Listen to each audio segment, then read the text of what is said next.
Welcome to Mahi talks. ఎలా ఉన్నారు? బాగున్నారా? మేమైతే బాగున్నామండి. మీరు బాగోవాలని మేము మనస్ఫూర్తిగా కోరుకుంటున్నాం. చూసారా మా చిన్న ర్యాబిట్స్ అయినప్పుడు చూపించాను వీటిని. ఇప్పుడు పెద్దవి అయిపోయాయండి. చూడండి, ఇవన్నీ మగవి. ఇవన్నిటిని వేరు చేస్తాం, ఎందుకంటే పిల్లలు పెట్టేస్తున్నాయండి బాబు. ఎన్ని పిల్లలు అయిపోతున్నాయో.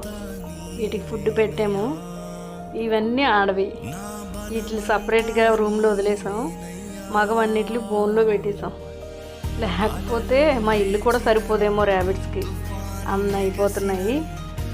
అందుకని చెప్పేసి వాటిని డివైడ్ చేసాము. ఇవి చిన్నప్పుడు చూపించాను, చూసారు ఎంత పెద్దవి అయిపోయాయో. వాటికి ఇష్టమైన ఫుడ్ తింటున్నాయి. మీకు నచ్చితే లైక్ చేసి సబ్స్క్రైబ్ చేసుకోండి. Thank you for watching.